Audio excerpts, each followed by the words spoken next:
One major development going on now involves more to do with Rachel Zegler and her attitude towards South Park Studios and Paramount after learning about what they are planning for their upcoming special called the DEI Special. The last time I had the dream, I was walking down the school hallway, and that's when I started to notice that something's wrong. Everyone I cared about has been systematically replaced. And finally, I want to scream, and I'm like, why are they replacing every single character with someone who is diverse? I truly do believe that. And Disney decided to hire the most insufferable girl boss narcissist that exists on Earth, who hates Snow White, to play Snow White. Excuse me, your curtain. Please allow me to help. Help? From you? I didn't mean to offend. I just thought you should know that I should know what? That some privileged white guy thinks his opinion matters? Get over your entitlement. I'm not some damsel in distress waiting for you to ride in on your high horse. Who is so truly, and I'll say this word, even though it's cringe to say toxic. And I mean that in terms of she was cancerous. She was toxic to anybody that may have been interested in this. As soon as you heard her talk about herself or this movie, you were no longer interested.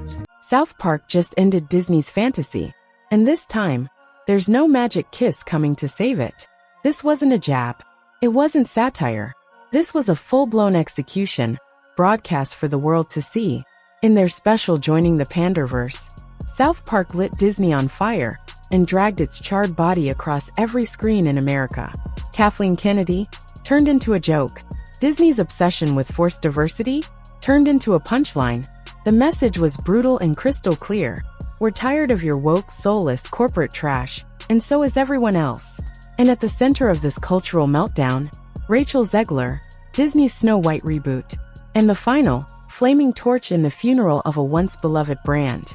This wasn't just about race, or feminism, or representation. This was about Disney losing the plot, literally and metaphorically, and alienating every fanbase it ever built. They thought they were untouchable, that they could spit on their legacy, insult the audience, and cash in anyway. But South Park called their bluff. And now millions are laughing, not at the jokes but at the cold, brutal truth. Disney's fantasy is over. The kingdom is crumbling. The people aren't clapping anymore. And Snow White, she's not waking up. Not this time. This isn't entertainment anymore. It's propaganda. And it sucks. Let's break down how Disney lost the plot, and how Snow White became their biggest humiliation yet, and why South Park might have delivered the final blow. In the movie, they just got rid of the dwarfs, okay? Okay, but what do they call them? Why would they get rid of the dwarves, though? Magical creatures. But they have one token dwarf amongst these magical creatures. You actually just went backwards. You actually just erased the dwarfism side of it. The disability, like we're a disability group, you just erased that whole image. The argument should have been from Peter Dinklage, there's power of being on TV, there's power of television, and to put 7 people with dwarfism on camera in a major Disney movie, there's still power there. If the story is offensive, change the story, don't change the character. When Rachel Zegler was cast as Snow White, it should have been a win. She was fresh off West Side Story, had the vocals, the look, and the chance to bring a beloved fairy tale to life for a new generation. Instead, she declared war on the very character she was hired to play. She mocked the original story as creepy, said Snow White wouldn't need a prince, and bragged about rewriting the fairy tale into a feminist revenge arc. No love story, no charm, just a modern girl boss remake with zero soul. Audiences weren't just disappointed, they were furious. This wasn't about race. This wasn't about politics. This was about a young actress handed an iconic role, only to turn around and trash it in every press interview. It was disrespectful. It was tone-deaf. And it confirmed what many feared, that Disney wasn't trying to honor Snow White. They were trying to erase her. Zegler's smug interviews became viral disasters. Clips of her bashing the original film spread like wildfire. People started calling for a boycott before the trailer even dropped. And what did Disney do? They stood by her, doubled down, and kept pretending everything was fine. Except it wasn't.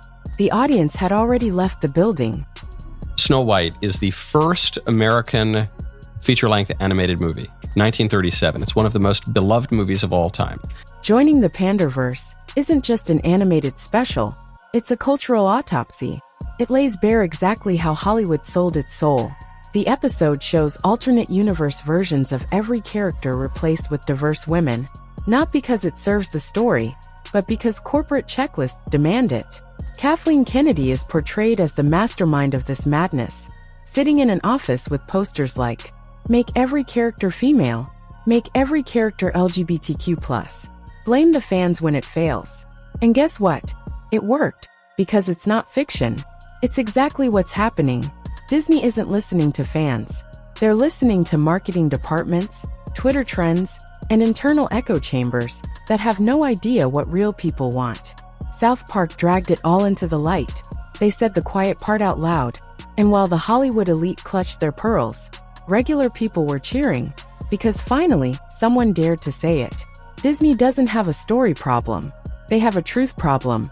They can't admit they're making garbage, so they label all criticism as hate. But South Park pulled the mask off, and now the whole world sees the clown underneath. Even if everything worked perfectly, it would have been almost impossible for this movie to succeed, because you're comparing it to one of the most beloved films of all time and a truly groundbreaking movie. Disney's response to the backlash? Silence, censorship, gaslighting. Instead of addressing the fans' concerns, they pulled interviews, disabled YouTube comments, and pretended like the criticism didn't exist. Then came the Snow White delay. The movie was pushed back to 2025, an obvious move to let the storm pass. But here's the truth. That storm isn't going anywhere, because the damage wasn't done by fans, it was done by Disney itself. Every remake has followed the same tragic formula. Destroy what made the original beloved, replace heart with hashtags, lecture the audience for not liking it. That's not art. That's manipulation. And now the numbers speak for themselves.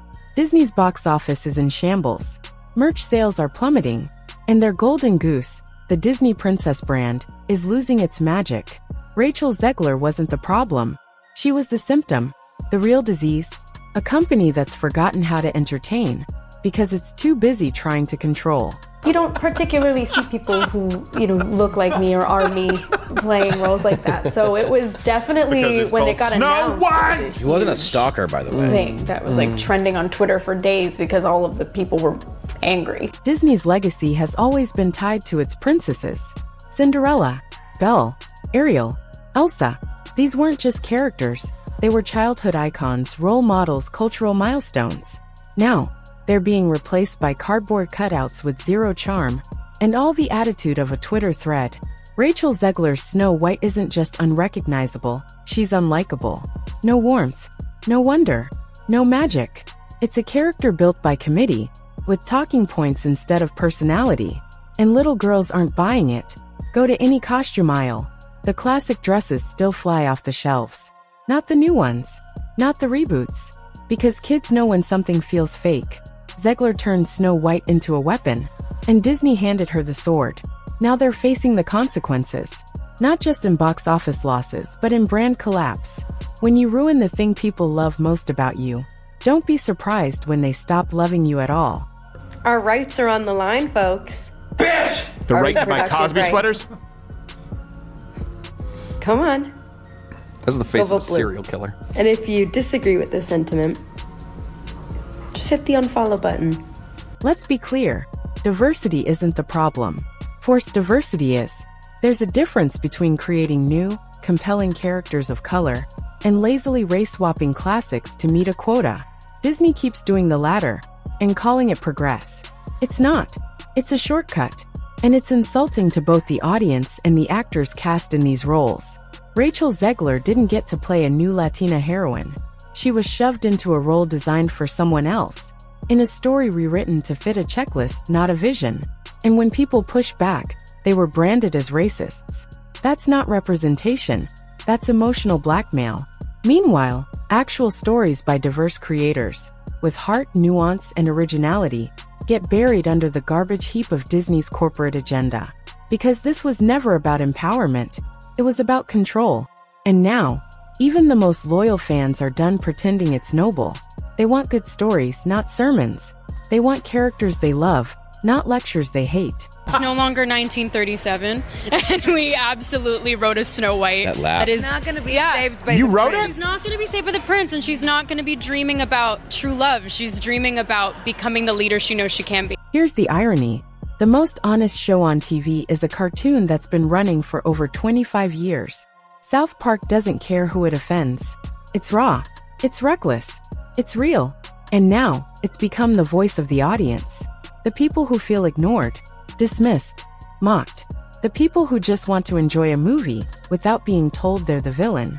While Disney is spiraling, South Park is thriving because it respects the viewer. It doesn't talk down. It punches up. It exposes the rot without apology. And that's why its message hits so hard. Disney is no longer a storyteller. It's a mouthpiece. And the spell is finally broken. It was supposed to come out like a year and a half ago. And then we went after them so hard because of their variety of ridiculous sins that they actually went into full-scale reshoots on Snow White when we announced that we had a competitor. The castle is crumbling. The magic is gone. And the mouse has been unmasked. Rachel Zegler didn't destroy Disney. She just lit the match that exposed the gasoline trail they've been laying for years. South Park threw the bomb, but fans were already standing on the wreckage, waiting for someone to say what they couldn't. This isn't fun anymore. It's fake, forced, hollow. And if Disney doesn't fix it soon, they won't just lose another franchise, they'll lose a generation. Because audiences aren't racist. They're not sexist.